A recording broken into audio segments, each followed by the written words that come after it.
This is where you get off, Mom. Those were the words that shattered what little peace I had left. My name is Margaret Ellen Carter, 69 years old, and for nearly 5 decades I was the wife of Thomas Carter, a devoted farmer, father, and my partner in building everything we had, especially Carter Ridge orchards nestled in the foothills of northern Oregon. We raised our children, Brian and Rachel, among apple trees, wood-burning stoves, and family dinners under golden lights. But 3 weeks after laying Tom to rest, I found myself standing on a gravel road, suitcase in hand, left behind by the very people I once sang lullabies to.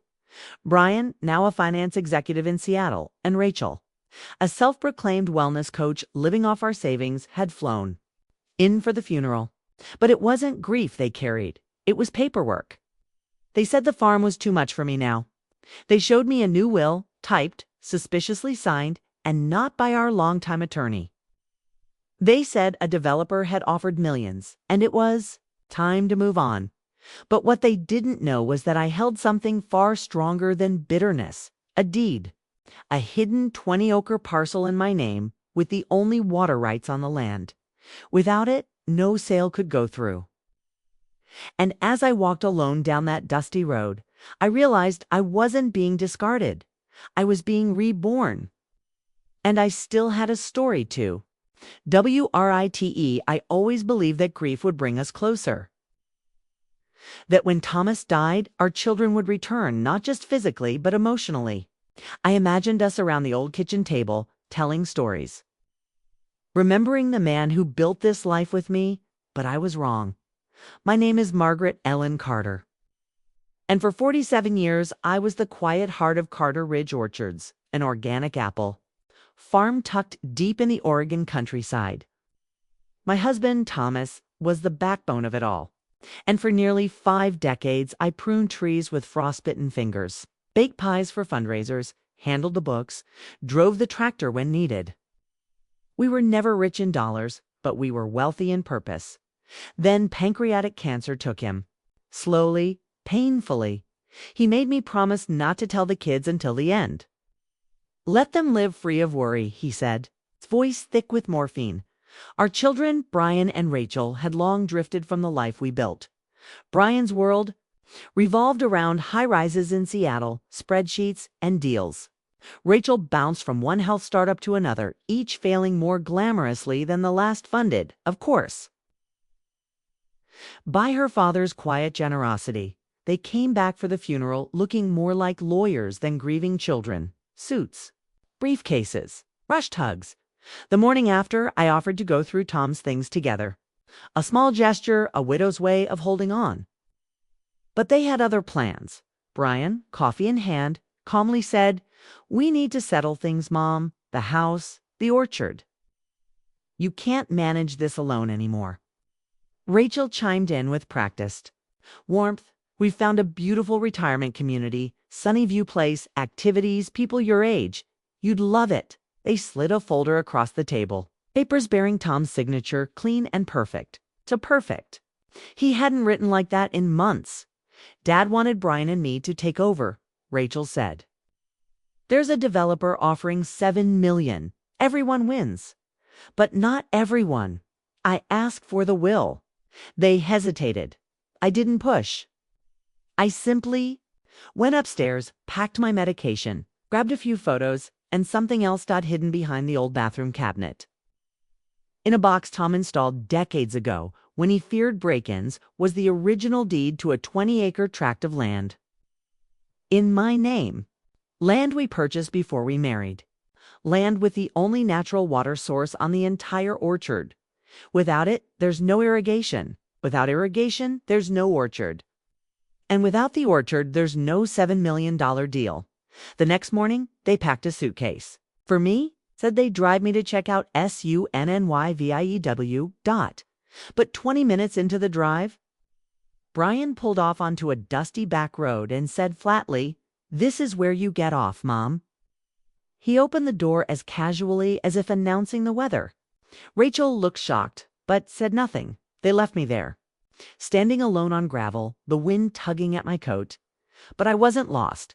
I walked, blisters forming, legs aching, but I reached town. I called our family lawyer, Harold Jennings, from the back office of a grocery store run by an old friend. Harold was stunned.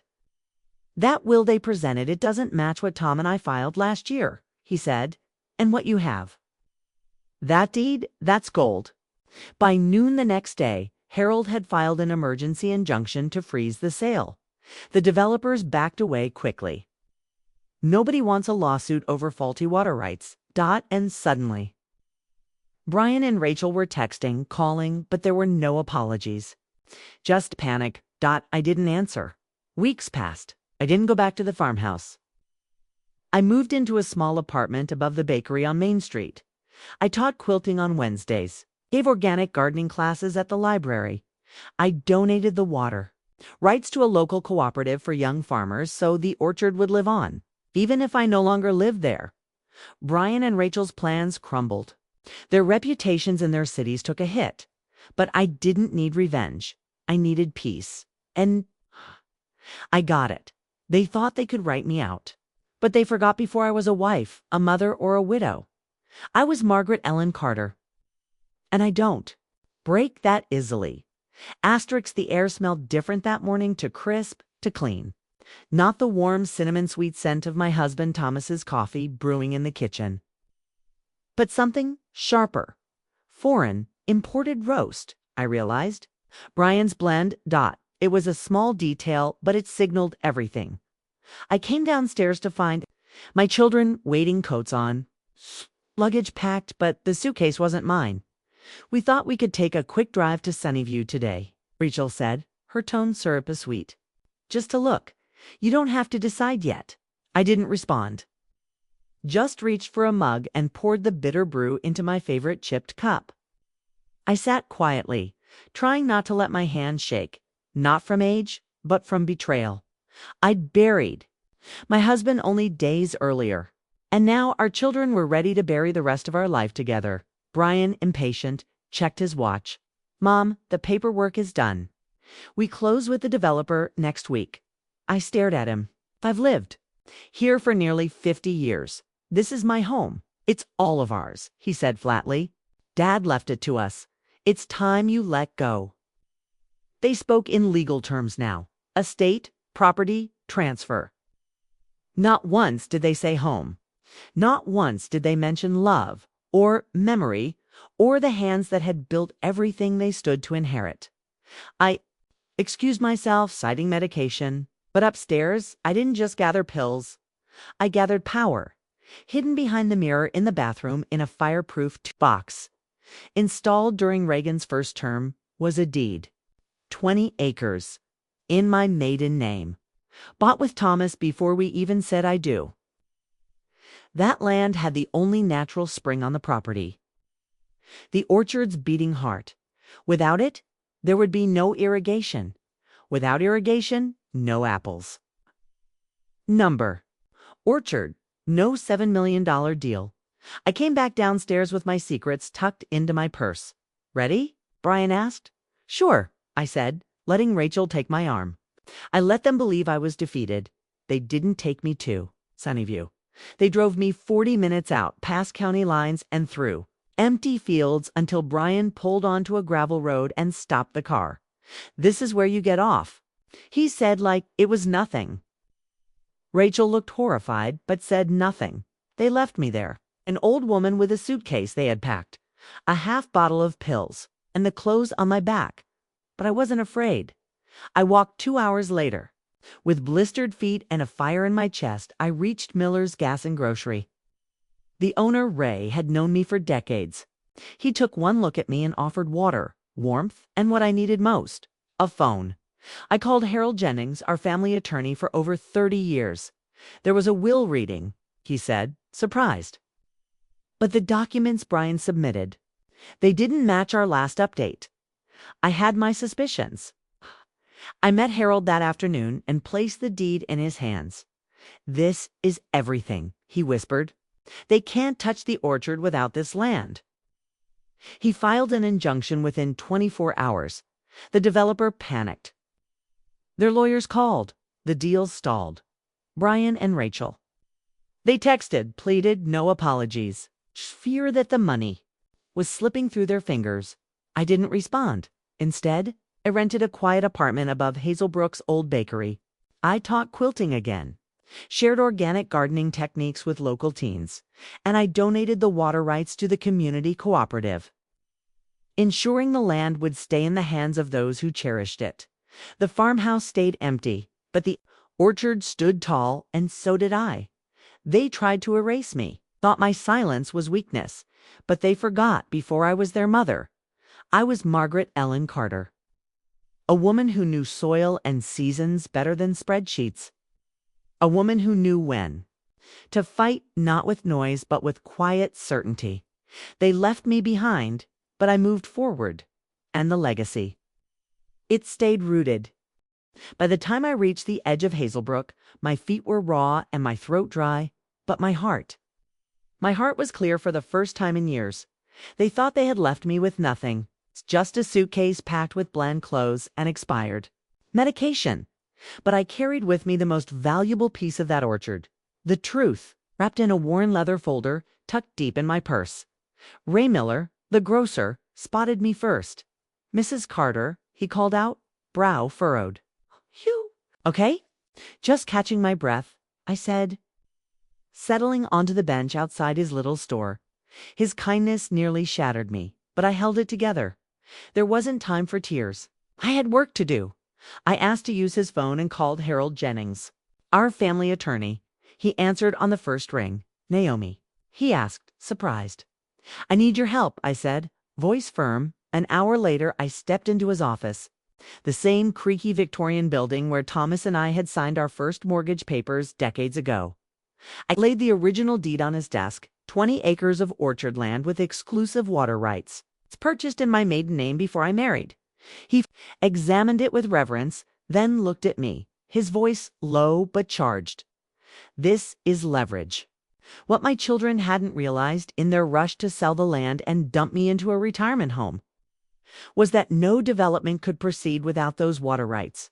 Their entire deal rested on the land I now controlled legally, silently, completely. By noon the next day, Harold had filed an emergency injunction. The developer, spooked by the legal notice and the revelation that the most critical parcel was not theirs to sell, began pulling back. Their attorneys called, requesting clarification. Harold gave it to them directly. "The land is incomplete. The deal is compromised, and Mrs. Carter has no intention of signing it away." That night, I received my first message from Rachel in weeks. "Mom, please call me. We didn't know about the other land. We just want to fix this." Fix this. There was no apology, no acknowledgement of what they had done, just panic, money slipping through their fingers. Later that night, Brian called Harold himself, angry, defensive, trying to reassert control. But the tone had changed. They weren't speaking from power anymore. They were scrambling. Harold turned to me. "They thought you had nothing." "I had everything they forgot to value," I said simply. "I didn't want revenge. I didn't want to hurt them. Not really. I wanted the truth to be seen. And for the orchard, the home Thomas and I built from nothing but sweat and hope, to be protected. It was never just land. It was our life's work." In the weeks that followed, I didn't return to the farmhouse. I rented a modest apartment above the town's bakery, a place that smelled like cinnamon and stories. On weekends, I held gardening workshops at the library. I taught quilting again at the community center. I reclaimed the rhythm of my days, not in a grand house, but in a life I owned on my terms. And the deed, I placed it in a trust, donating the water rights to the Hazelbrook Agricultural Cooperative. Those 20 acres would never be sold. They would be cared for, nourished, and used to sustain the next generation of farmers. Not a penny would pass through my hands, but a legacy would continue. As for Brian and Rachel, I heard they lost the deal. I heard whispers that the forged will was under legal challenge. Their reputations took a blow. But I didn't gloat. I didn't need revenge to feel peace. I chose silence, but not weakness. I chose truth, but not vengeance. and every time I passed the orchard on my morning walk, I smiled, not because I won, but because I remembered who I was. Naomi Carter, daughter of the soil, mother of a legacy, and the quiet strength no one saw coming. They thought they could write me out, but the roots were mine all along. Asterisk when Naomi Carter sat across from her lawyer, Harold Jennings, in the same leather armchair where she had once signed her will with her late husband Thomas, she didn't tremble. She didn't plead. She simply unfolded the deed that had slept in her fireproof box for over 40 years. "This," Harold said, adjusting his glasses as he read the original signature, "is going to change everything." Naomi didn't smile, but her posture softened. For the first time in weeks, she felt like she was no longer walking alone.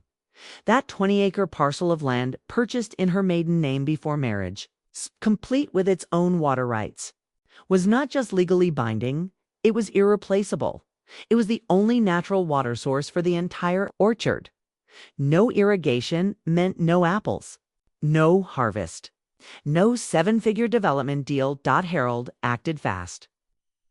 By the next morning, he had filed an emergency motion with the district court. A courier hand-delivered legal documents to the real estate firm her children were working with. The impact was immediate. The deal stalled. Developers don't like surprises, especially not ones that come wrapped in legality and decades-old signatures. That night, Naomi received her first message from Rachel. Not a phone call, just a text. "Mom, please. Let's talk. We didn't know. Don't make this worse. No apology. No, I'm sorry we left you on the side of the road. Just worry over a collapsing deal."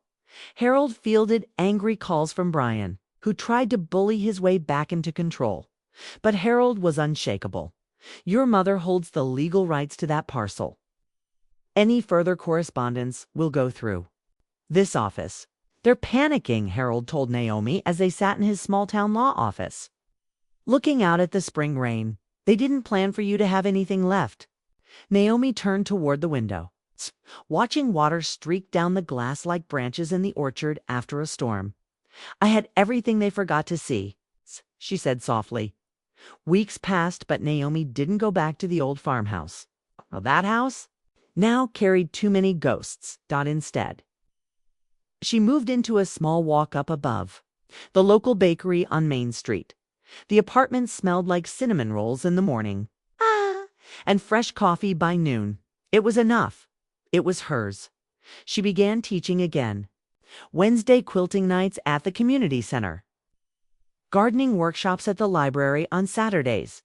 People came not because she raised her voice, but because she carried decades of wisdom in her hands. She was no longer Brian and Rachel's mom. She was Naomi Carter, keeper of stories, land, and legacy, and the 20-acre plot. She placed it in a legal trust under the Hazelbrook Agricultural Cooperative. Its water would feed young farmers, not shopping centers. The land would never be developed. It would be tended, nurtured. And remembered. She didn't seek revenge. She sought continuity. The orchard stood tall that spring, bloomed like nothing had ever touched it. Naomi would walk past it in the morning, the way she and Thomas once did, hand in hand before the kids grew up and life became too fast. As for Rachel and Brian, the deal dissolved. Their names became quiet warnings whispered in developer circles. And when the forged will was formally challenged and frozen in court, Naomi didn't celebrate. She just kept walking. "I don't need the world to know I won," she told Harold one afternoon. He nodded. "They'll know where the roots are." And that was enough. The sun was low as Naomi Carter walked past the blooming apple orchard, her orchard, for the first time in weeks. The branches bowed gently in the breeze, full of promise, unshaken by the chaos that had threatened their roots. It was quiet. The kind of quiet she had once feared would swallow her, but now it felt like peace. She remembered standing alone by that gravel road, a suitcase she didn't pack in one hand and a heart full of betrayal in the other, her own children. Brian and Rachel had left her there without a second glance. Their voices still echoed in her mind, reasonable, polished, emotionless, telling her to give up her home, her life, her memories. They thought they were settling things. They didn't realize they were unraveling a legacy. But Naomi hadn't broken. She hadn't screamed. She hadn't begged. She had simply remembered who she was before she was a wife, before she was a mother. She was Naomi Carter, a woman who built something with her hands and her heart, a woman who knew the value of silence, not as weakness, but as strength, the deed she had tucked away all those years ago. A just-in-case safeguard that Thomas insisted on became the very rope that pulled her back from the edge. That land, those water rights, they weren't just legal tools. They were her voice, her way of saying, I'm still here. I still matter. Now, as she watched the last light spill over the rows of trees, Naomi reflected on the journey.